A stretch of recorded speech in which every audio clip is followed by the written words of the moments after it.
Well, I'm still alive, and I made it to my next destination. Fairly remote for me. For the majority of people watching, I'm guessing you would think that I'm in the middle of nowhere. Probably kind of am. I'm gonna sit down and get some voices heard. But it's funny, I just realized after making camp that this river behind me is full of spawning fish. You see that? Some dead ones there. I see all the red ones.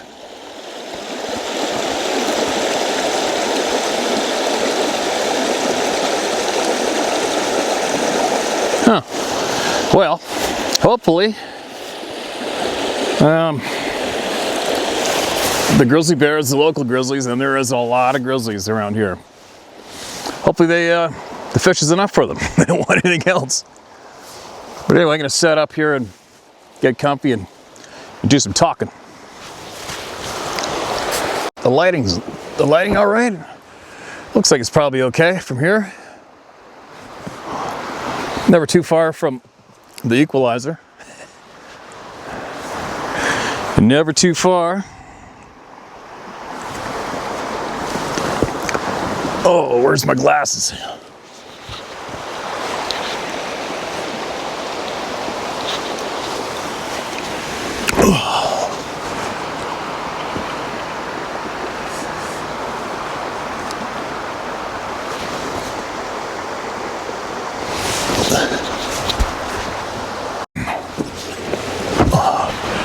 Actually, you know what I'm going to do? I'm going to put a GoPro underwater tomorrow and catch those suckers on video underwater. You know I am. I love that. And then I'll put a trail camera right here, probably on a willow here, facing across the bank behind me. And then at least I'll see if I'll get a good idea of who's here with me. By the way, of bears. I don't see any too much sun, but it's that time of year where every little bit of protein counts with all bears, especially grizzlies. And I'm in the mountains. I'm in the foothills. The mountains are farther up this old road. I got a quad in tomorrow I got a quad in this old not deactivated, it's an old cut line. And it's really thickly brushed in. But I got a quad in there, and then I hike from there through thick bush. And I've got a trail camera on this cliff. Which should be very interesting. I left it there when Sarah and I were out around here a couple weeks ago. Anyway, moving along. The other day, I posted a short video of what I heard the other day. Maybe we'll talk about that for a quick minute, all right? And the microphone on the 360 camera, which I put out of my backpack, straight above me, and then I had a GoPro on my chest, and both of them were running because the particular old deactivated road I walked along, which is very thick with willow. I've shot a few elk on that road. First thing in the morning, not making a sound, just slipping along. I know it sounds noisy in the video, but I was walking on frosted grass, a layer of frost. It was loud to the camera, but not loud hunting-wise. And I wasn't hearing nothing. I mean nothing. And then all of a sudden I heard that sound directly to my right, and I would guess it to be about 100 yards away. In that thick brush, and there's some spruce in there. And it's moose are rutting right now, and I automatically thought it was a bull moose rutting. But it sounded off. And let's make some things clear. I'm not the guy where everything is a frickin' Bigfoot. I'm not that guy. I have seen these unacknowledged beings with my own eyes in my lifetime. And once you do, it cracks open a part of your brain that just cannot stop listening. Although I'm listening for elk, listening for moose, I'm hunting, there's a part of your brain that listens for something else 24/7 when you're out here in the woods, especially alone like I am now. You just can't stop yourself. It is what it is. And when you're an experienced hunter, calling moose, calling elk, even calling red stags, calling deer. Everything makes different sounds. You know, there's a lot of elk out there where guys is real great elk buglers, mimickers, callers, and they try to sound exactly like an elk, and everybody judges each other, says that sounds good, that sounds bad, that sounds good. And the reality is the worst buglers are the elk themselves. They make so many bizarre sounds, it's crazy. I've heard elk make long drawn out growls and throaty wheezes. Like you can't even bugle anymore. I've heard moose make bizarre sounds. But I can say with honesty, I've never heard a bull moose make the sound that I heard the other day and record it. There you go, that's the truth. I haven't. How many moose have I been around in my lifetime? I don't know. I honestly don't know. I've probably hunted and guided over a couple hundred of them anyway. So I'm very, very familiar with what a moose sounds like. Now, if I was that flavor of guy who thought everything's a Bigfoot, well, that would have been a Sasquatch mimicking a moose. Clearly. Possibly. But if I was that guy, I would be stating that, which I'm not. I'm just saying. There's always a possibility of something bizarre going on. And what was weird about that, I can call it moose. Especially when a moose is calling himself first. And I was downwind, the wind's going downhill, and that was on the uphill side of the trail. If there's a bull moose going off on his own like that, and I let out a cow call, he's coming. I don't know if I have ever heard a bull moose that close to me grunt. And if I've cow called back to him, they haven't come. I don't think I've ever had a bull not come to me. When I've snuck up on them and they're rutting and they make the grunts, it's a cakewalk, especially that close. They're coming. They're coming. But I think I called back once and it really back at me. I'm like, whoa, what the hell was that? And then take note, the sounds that you could hear on the video were much louder to the ear, the human ear, to be there. Much louder. Like, it was real loud. Real loud. And kind of unnerving. Like, I'll be honest, one of my initial thoughts was, right? As in, it made me uneasy. And normally I'd just go charging right into that thick shit grunting and get them to come up for a real close video. I wasn't going to do it. Why? Why is that? That's a question I got for myself. Well, why did I react that way? But anyway, oh, and make sure you tell me if there's a grizzly bear behind me, all right? I guess I can see the screen on the camera. Hopefully, I guess I better make sure I take note of any dark objects in the screen behind me right here so I can keep an eye on it myself. But anyway, it replied to me with such force when I first called back, and then it just went dead. It sounded like it snapped a frickin' small tree in half, maybe even two. And then that was it. Dead silence. Nothing. I snuck this way on the road. I snuck back on the road. I tried to look for a hole in there I could get in there, and nothing. I thought about leaving even. I'll be honest. I thought about leaving. And I'm like, nah, no matter what it is, I'm going hunting. And what I ended up doing is so I'm facing you guys where the call came from. I continued down that road for another 300 yards. And then it hangs a right and it goes up the mountain. And I went up that trail for about 600 yards. And then I cut into the thick forest. I know there's an elk wallow in there. And I went hunting in there anyway. And I circled all the way around. There's a ridge above. So there's a ridge, the sound, and me earlier in the morning. And I hiked all the way through that timbered ridge, that mountain in the back, the bedding zones, the wallow, and those thick game trails. Didn't hear a frickin' thing. Didn't push anything out of the thick bush, didn't scare anything. And then I came out on top of that ridge, right above where that sound was. And then I went into sneak mode, and I snuck all the way down to the bottom. And then I found a huge trail that went straight in there. And I went in there. Nothing. Nothing. Didn't blow out a moose. Nothing. So there you go. I'll play that sound again here if you want, maybe in the same video. But anyway, if you recall, if you've been following the channel for a couple of years, I think it was 2 years ago, I was up in the north here hunting by myself. I had a friend with me. We camped at this one particular spot right next to that big timber. Big thick timber, never been logged before, right behind the tent.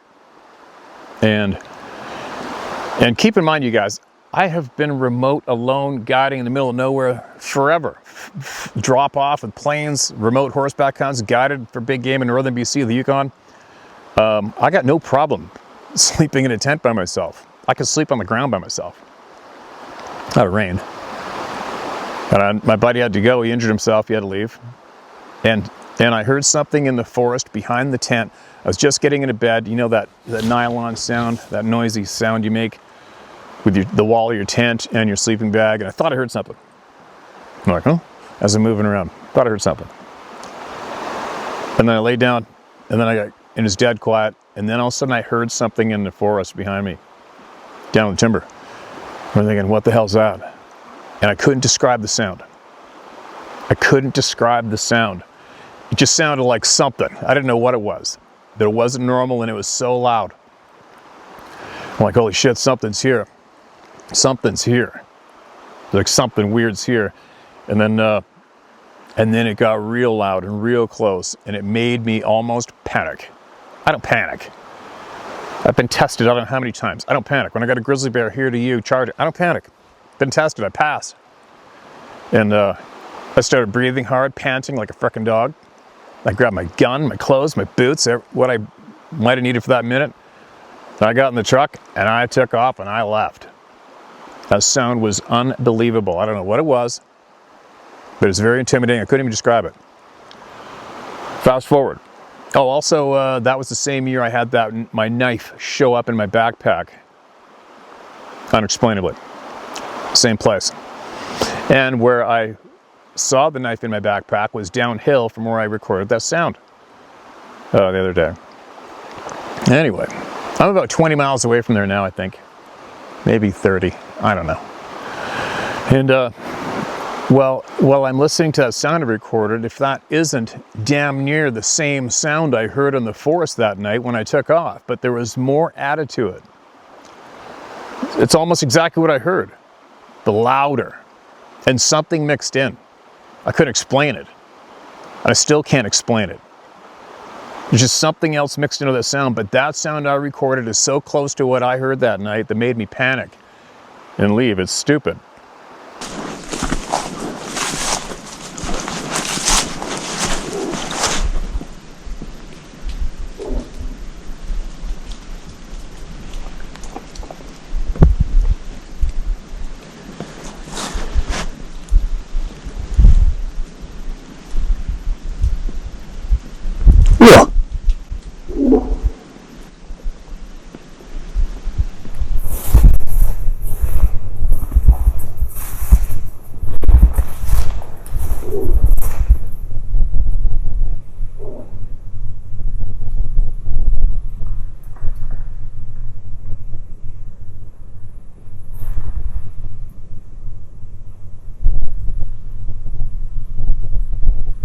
Yeah. Yeah. Yeah.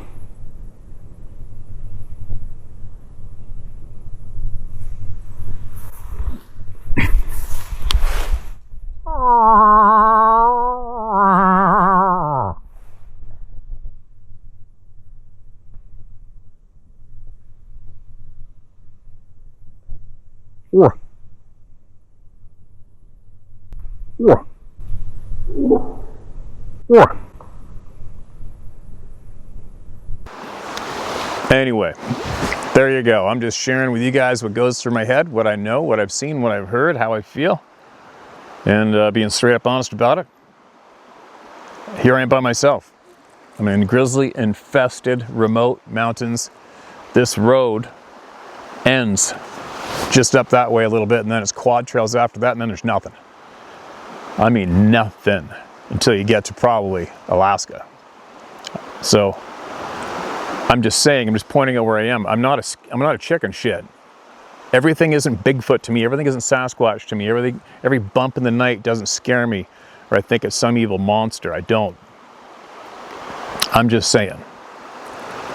The possibility of something making that sound and attempting a lame attempt at sounding like a bull moose, and it wasn't a moose, I don't know. It's right up there. The chances that that is what happened. It's right up there. I'll never know. We'll never know unless somebody comes and tells me, and unless somebody stands right there and does the same sound for me so we can see it. Do I want that to happen? Not really. I'd like to enjoy myself for the next, I don't know how many days I'm going to be out here. Well, there you go. There you go.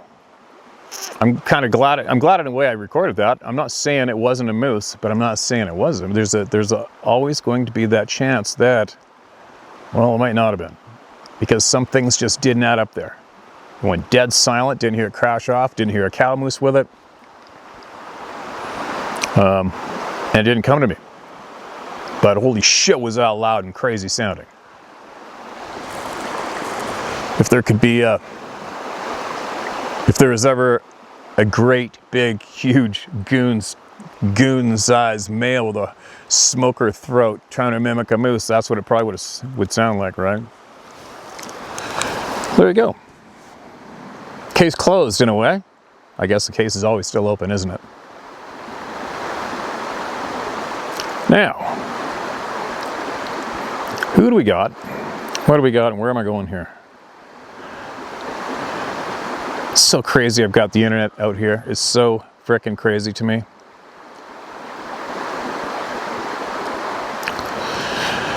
I was laying in the tent, messing around on my notes, which I have thousands.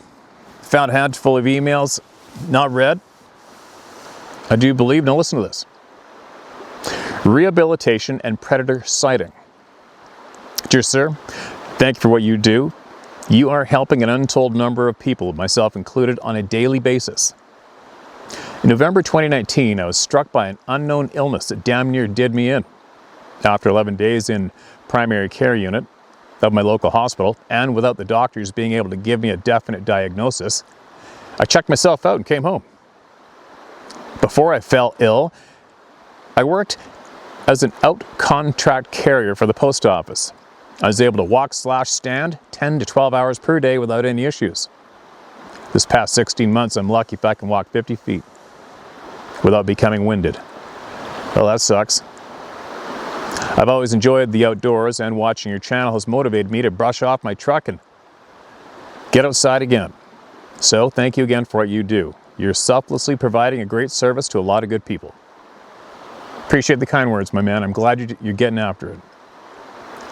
In the spring of 2013, I just loaded my van with my mail and was headed to my first stop. A group of mailboxes that redefine the definition of being in the middle of nowhere. It's 10:30 in the morning. I'm cruising at 65 miles per hour. And this almost indistinguishable shape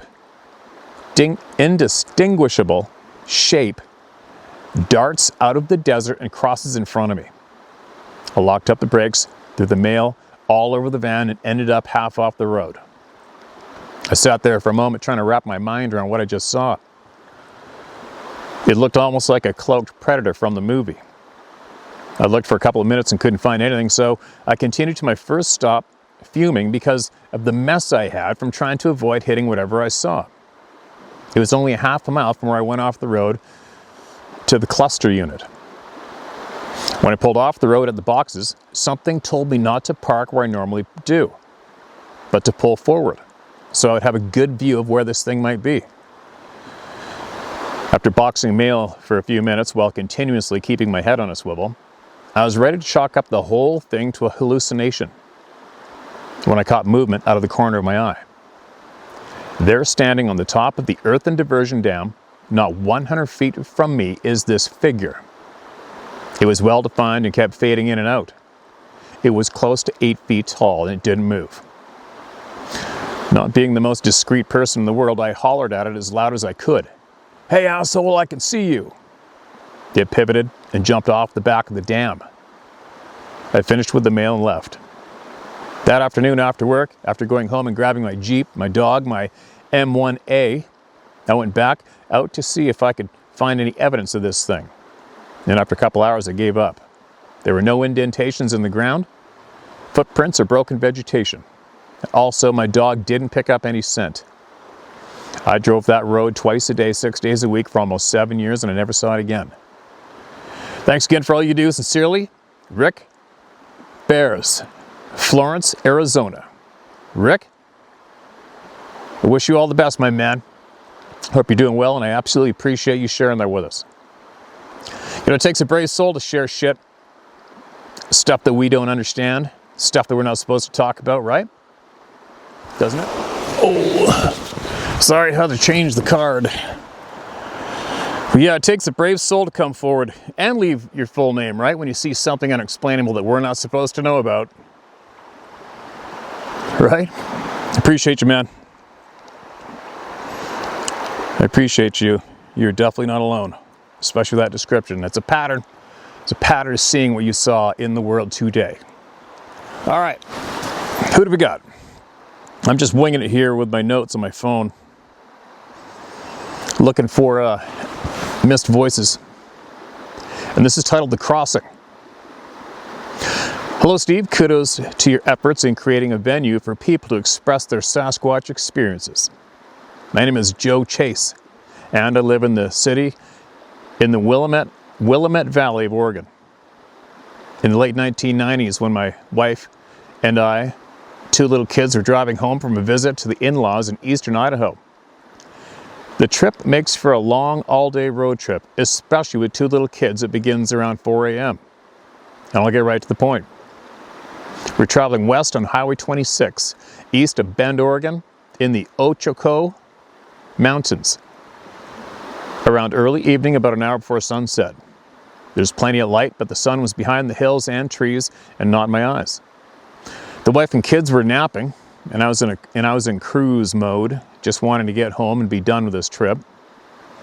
And my story is very unremarkable and could be easily excused as a man crossing the road, but rang loudly in my mind was the visual impression. As we crested a hill, the highway dipped slightly before ascending further into the mountains. The line of sight was open for over a half a mile, and the lowest point of the highway was about a quarter mile ahead, a few hundred yards. And as we crested the hill, I saw what I initially thought was a man walk out of the forest, crossing the highway from my left to the right at an angle, walking away. And as I saw this, my first thought was someone that might need assistance because of the remoteness of the location. Then, as it was crossing, it looked over its shoulder at us as we approached. As I saw it do this, my next thought was, Patty. This person was one solid dark color, with the same stride, swinging arms, and the same head/shoulder turn as the Patterson-Gimlin film everyone has viewed. Is that thing recording? Yep. The crossing lasted only less than 10 seconds, and as we got to the point of crossing, I was looking for it as well as anyone camping or a pull-off, a creek or anything. There was nothing there. With solid forest on both sides of the road for several miles. And as I slowed to look around, my wife woke and asked what I was doing. I said I saw something. She asked what I saw, and I said I think I just saw a Bigfoot. She was miffed with me saying that after waking her and closed her eyes to continue napping, and nothing more was said. It was as I said, unremarkable, but the similarities between the PG film and who/what I saw were pretty much identical. Take it for what it is. Keep up the postings. I totally agree with what you're doing in this venue. I believe if I had an encounter with one of these, like some of the close encounters others have revealed to you, it would be a soul-shaking worldview reset. Keep up the good work, Joe Chase. You nailed that one on the head, Joe. It is. It's an absolute game changer. A game changer times a million. That's why I'm here, right? That's why I'm here, and that's why tens of thousands, hundreds of thousands of others are here too, and other places. I appreciate you sending that, man. I hope you guys are all doing well.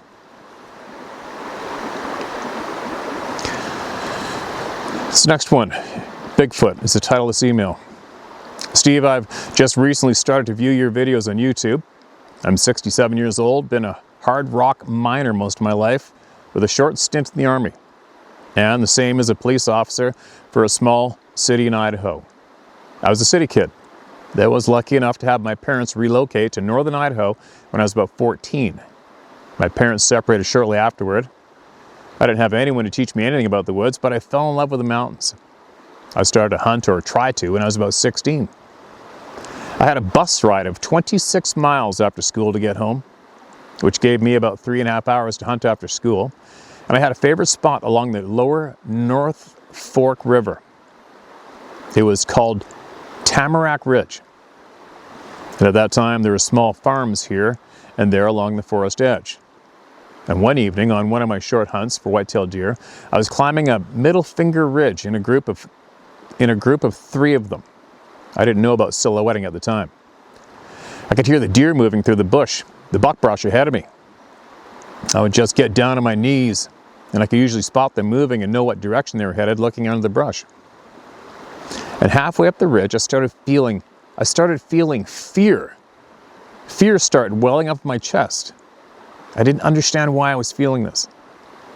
As I stood up and looked across the valley to the next ridge, maybe 150 yards away, I saw what looked like a large man carrying a whole deer up the ridge at a very quick pace. I was amazed at how thick the body and the arms and the legs were. The ridge I usually climbed would take me about an hour to get to the top. It was brushy. The ridge that I observed, whatever it was, walking up was clear, with some large pine trees here and there, but the same length as the one I was on. I didn't time it, but the thing covered the distance to the top in just a few minutes. I lost sight of it as it crested the top. I then was very acutely aware of the fear that seemed to well up in my chest, and I had trouble controlling it.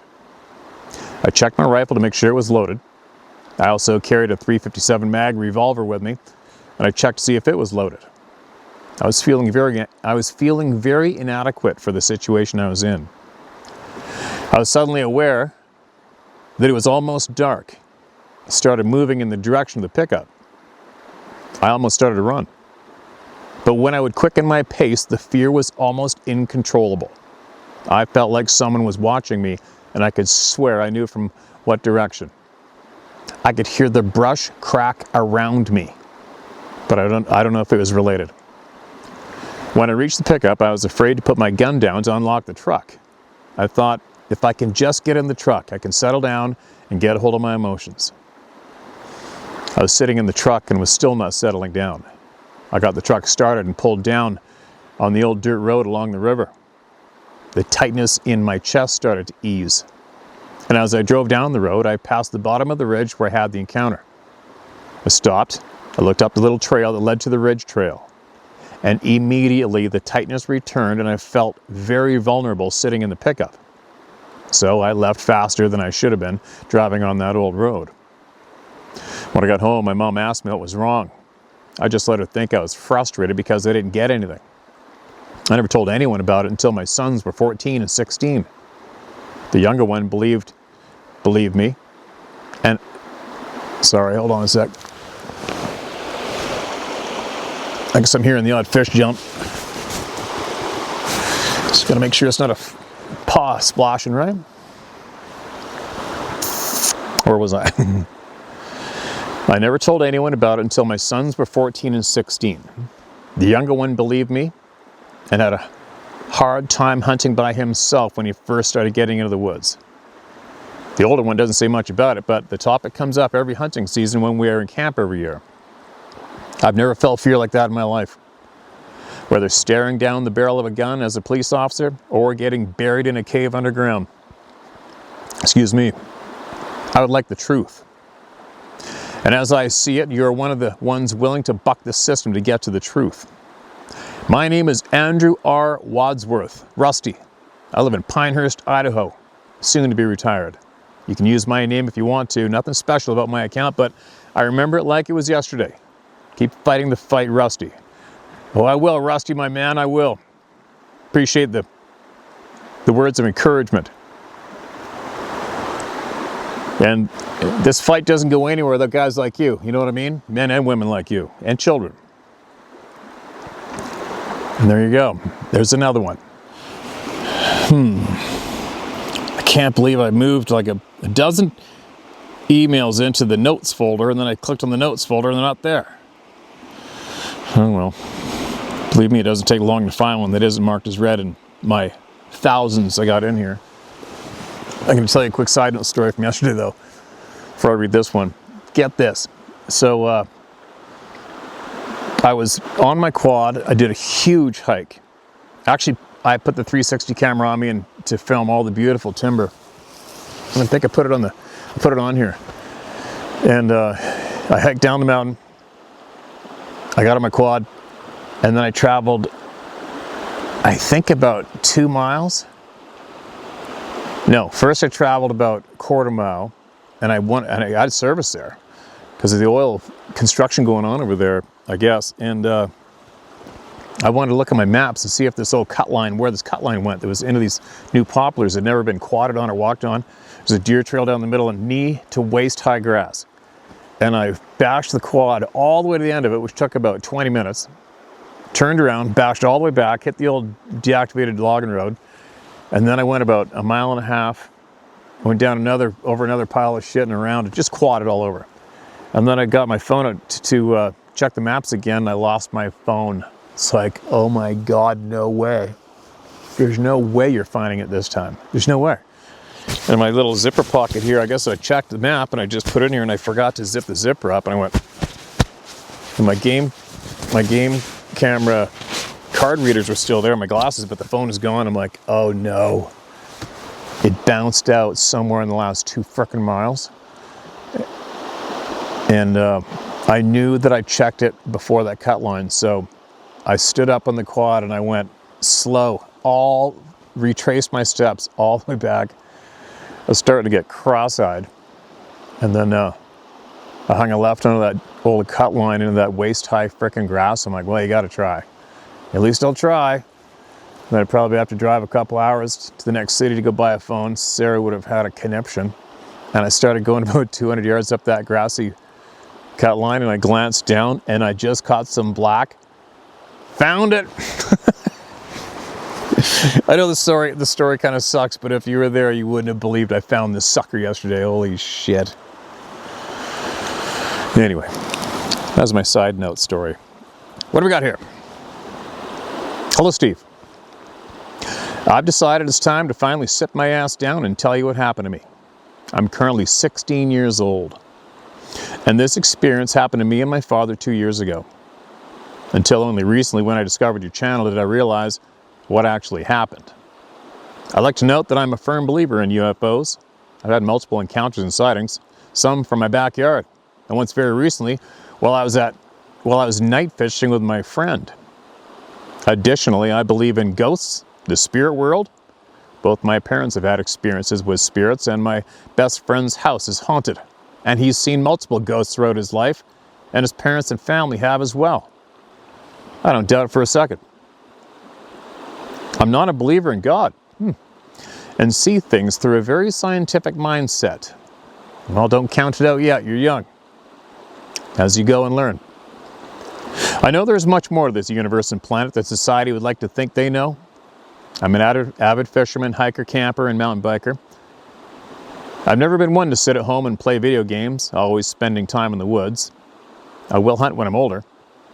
I live in the suburbs of Massachusetts, about 45 minutes out of Boston.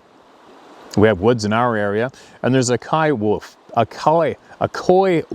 pack that runs through here often.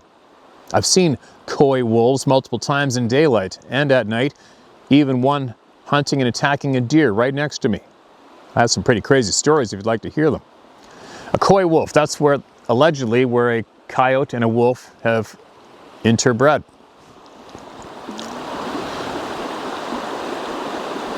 And they always scare me, but I'm always able to keep my wits about me. Anyways, on to the story.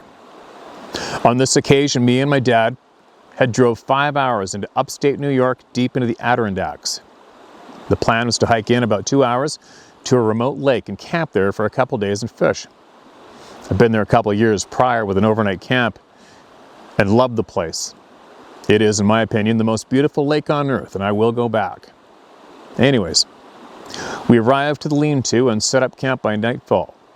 We slept in the tent inside the lean-to and had brought our dogs with us. She was around 11 at the time. She's sitting next to me right now, actually, still kicking. And is a badass hiking dog. We woke up the next morning and I spent the morning fishing. We decided to hike the small 3,000-foot mountain on the other side of the lake. When we got to the other side, we saw another group of guys and talked to them a bit. And they were all young Army and Marine guys there for something. I don't know what, but it was usual, and they were all partying and having fun. There's probably 10 to 20 of them. Well, we started up the mountain and ate lunch at the top. On our descent, we started hearing a screaming sound, somewhat faint, but within 50 feet of us. We carried on down the mountain thinking it was just a dying rabbit or something.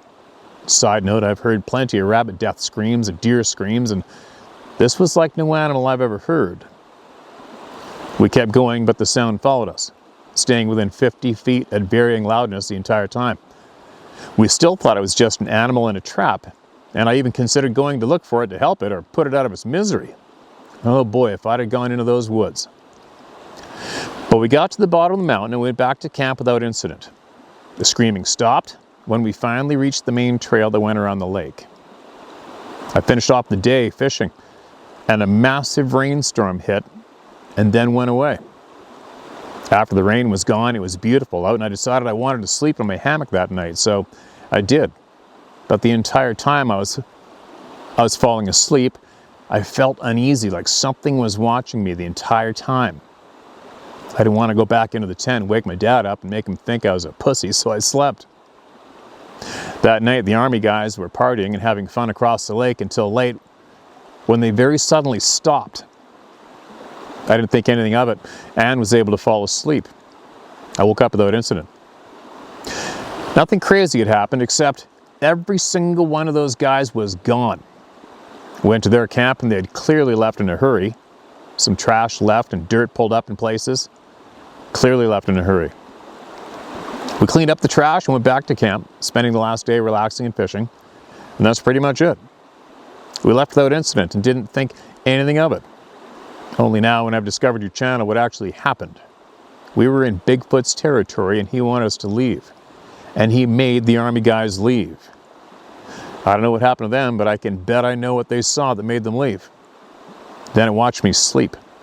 And it realized I wasn't a threat. It went to the army guys and scared them shitless. I haven't told my dad these revelations. He's very type A and wouldn't understand. He would dismiss it like I have for years. When I did try to talk to him about Bigfoot, he was the standard reactions. Someone would have got a real picture by now, etc. Anyway, Steve, I've decided to share this with you now. Now the memory has come back. It was not a traumatic one at the time, but it is now. I live in fear of them. Constant fear, constant anxiety. I can feel them when I go into areas. I can feel them thinking about me right now as I type this in my bedroom. I feel unsafe, scared, but I will continue to try to push them out of my mind. And here's a summary of what I think of these things. Bigfoot's dogmen, even though I absolutely cannot stand to think of them existing, and I don't want them to exist. Aliens, ghosts, and spirits all exist. They're all able to go between dimensions, which is where the ghosts and spirits live. The Bigfoots and dogmen are able to go into that other dimension, though briefly, and it weakens them to do so.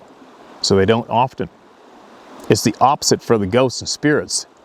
They live half in and half out. The ghosts are half and half, and spirits stay in the other dimension mostly. They all have a heightened sixth sense and can get into our minds. For some, it's harder than others. Thanks for reading. It helped to get it off my chest. Feel free to share my story, my name, Caden, and age, 16. I don't care what people think of me. Have a great day. Kill some blacktails for me and keep them Bigfoots and bears and dogmen off of you. Caden, I appreciate you, man. Super, super stoked you sent me that email, my friend. I'm glad you sent that to us. Yeah, well, you can use me as an example. I mean, look at this, it's starting to get dark out. I'm not going to show you guys on a map where I am because other hunters might cluster here, but I'm dead center of British Columbia, and I'm a little over halfway up the province. How's that? All by myself. And there isn't another camp anywhere near me. I don't know why. I actually had to recheck the regulations. I thought, what's going on? There's like nobody here. Nobody anywhere. Nobody. Well, elk season's still open. It's open till October 31st. But anyway, back to you, Caden. I get and I understand and I respect that you don't believe in God. I don't think I did for quite a while, but I do now. Just so you know, my man, I do now. Teach their own, but I believe. I accept it. I accept that fact for me. For me. And at the ripe age of 16 years old, I wouldn't be too eager to dismiss a lot of things in life just yet. You got a long ways to go, my man. I hope you live a long life, and you got a lot to experience, a lot to figure out, and you're in for an exciting ride. I can tell. You are going to be an adventurer. But anyway,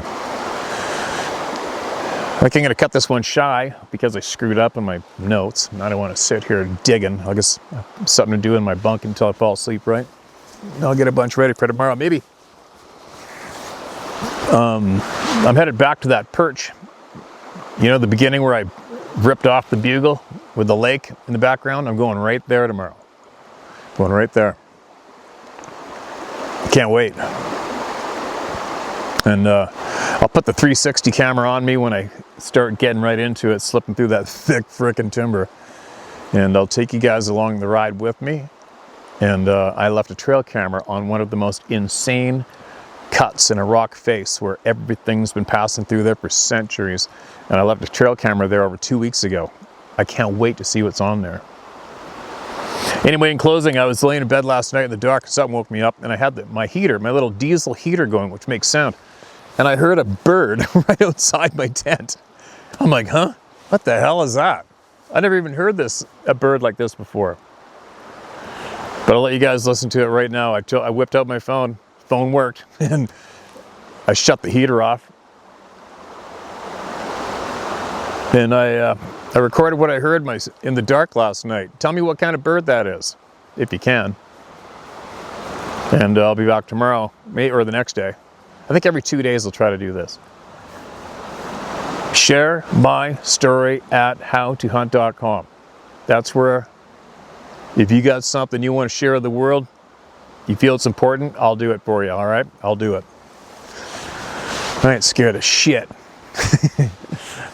To a point. See you tomorrow.